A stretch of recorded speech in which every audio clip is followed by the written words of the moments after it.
I have the great pleasure of speaking with Vince Seimer, who maintains Kiwisfirst.co.nz in response to his knowledge of and experience with the New Zealand injustice system.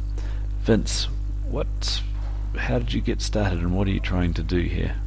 I'm just trying to create transparency with what's going on here with the crooked nature of the courts.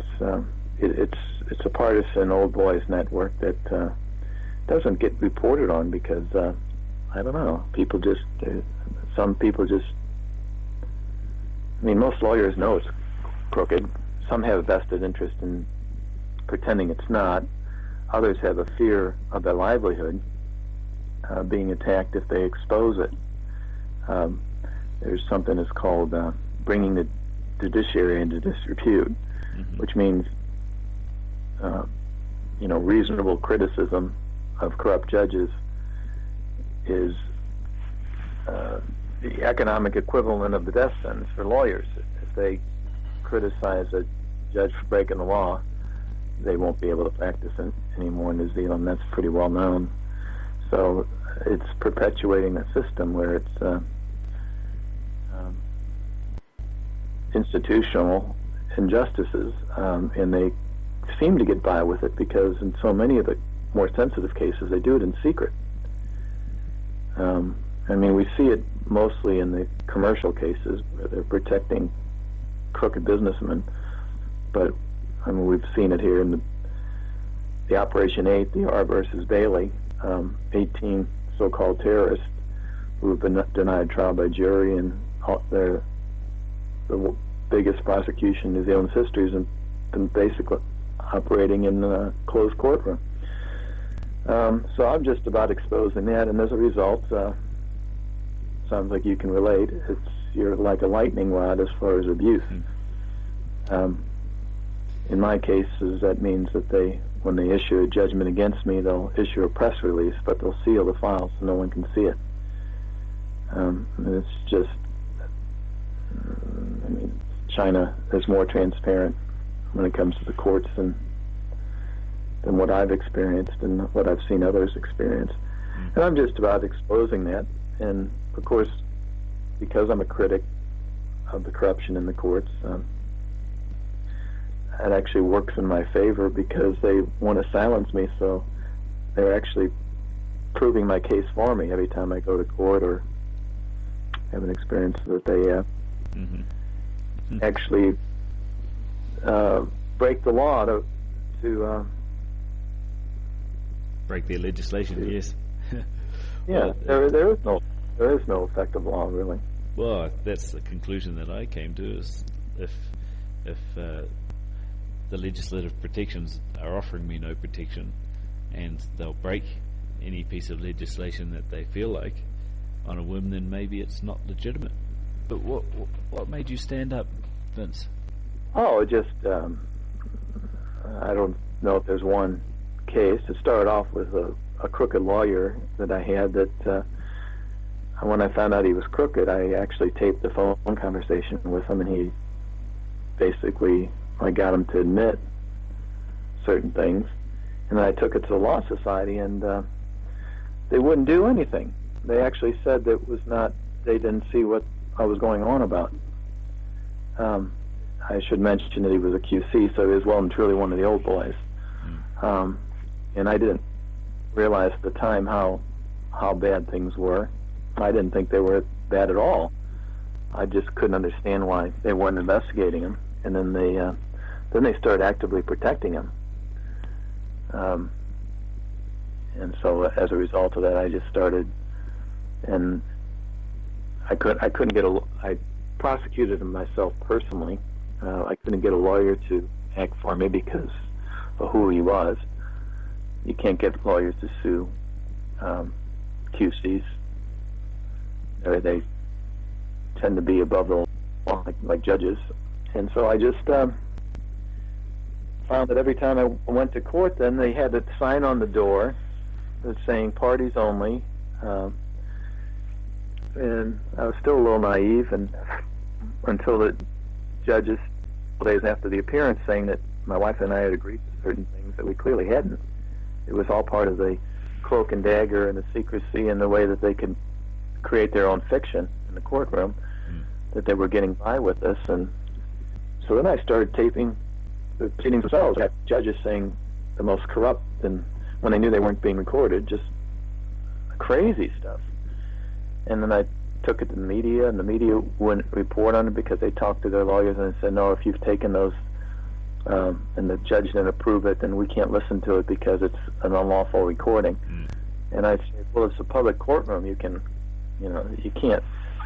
It's paid for by the taxpayers. It is a public venue by definition. If they don't have their own record, there's nothing that says you can't record it.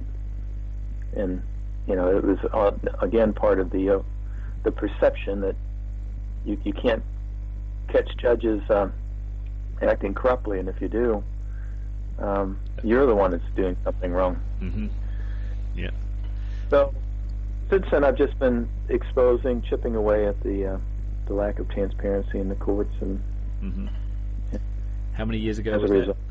Well, the whole thing with the lawyer was back in 2003. He ended up killing himself in 2005. He jumped off a cliff, and ironically, that brought, rather than vindication to me, it brought a backlash. I mean, my house has been raided by cops. I've been bankrupted. I've been surveilled. My phones have been tapped. It's been just over-the-top stuff. Yeah.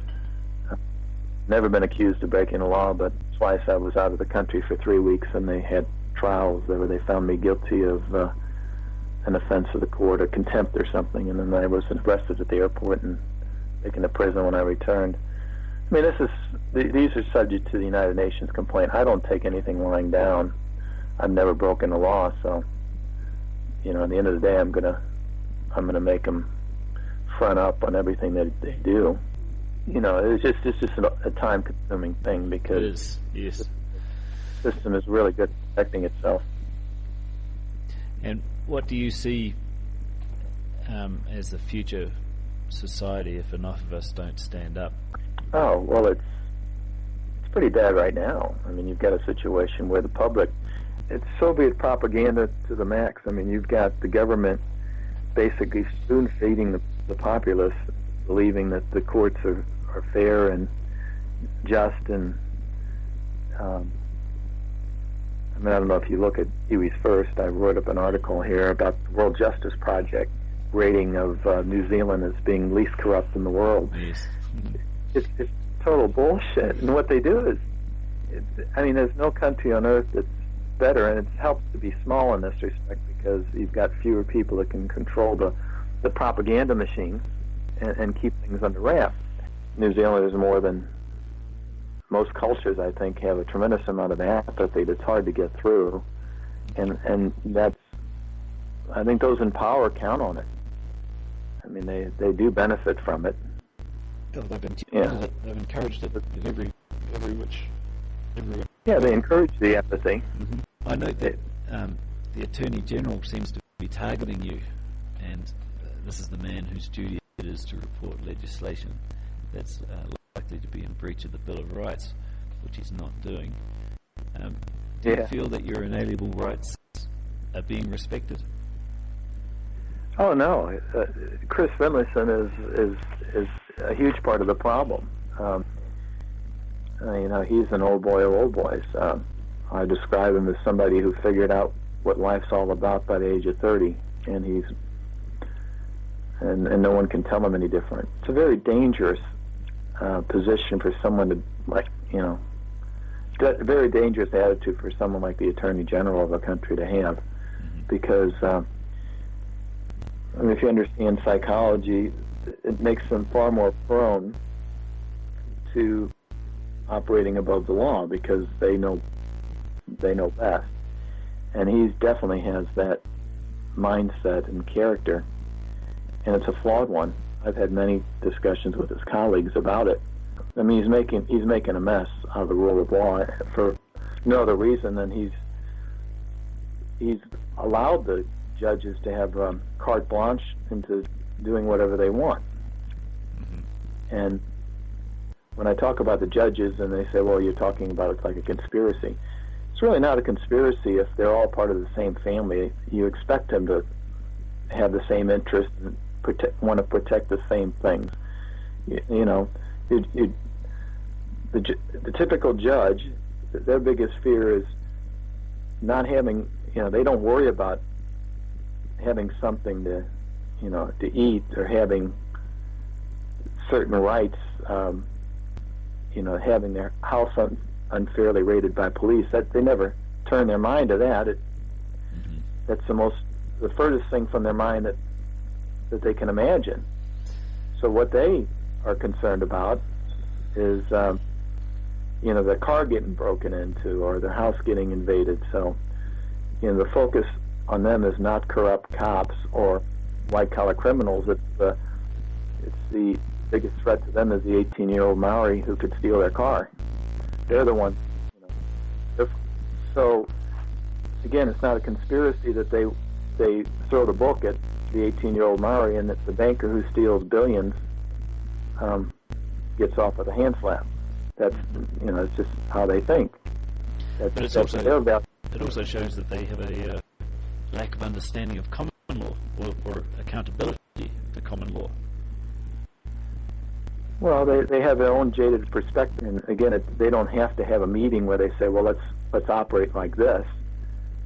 They just have shared common interests, and they tend to act as one as a result of it. And Finlayson's very much like that. The biggest threat to him and people like him are people like me.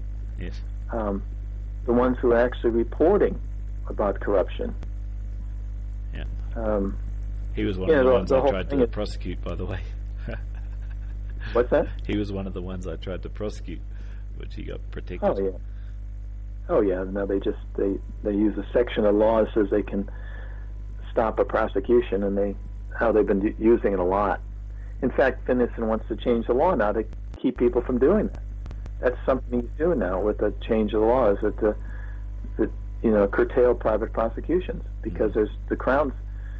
I don't know if you know this, but the Crown staff has increased by 50% over the last few years because of the number of cases that people are taking private prosecutions against them. They have this whole new section called the Human Rights section, or what is it called? Something like that. The civil rights section or whatever. It's a euphemism for protecting the Crown against these cases. Yes. To keep them out of the court. Now, what are the most significant breaches of rights for you? Well, the law doesn't pertain to me. And when I say that law doesn't pertain to me, I'm a case study of what's happening in the New Zealand courts. They routinely say that I am not entitled to legal protections. I'm not entitled to having the law enforced on my behalf. For one reason or another, the case that, the Asney case, where I was sued for defamation, well, it was a slam dunk. I mean, even if I can't defend myself, this is what Steve Asney got a judge to say, that I can't defend myself, the documents were still there. They were in his own hand. They proved that what I published was correct. He had a signed letter, and I got a file note from his lawyer, handwritten, that said that he had labeled the company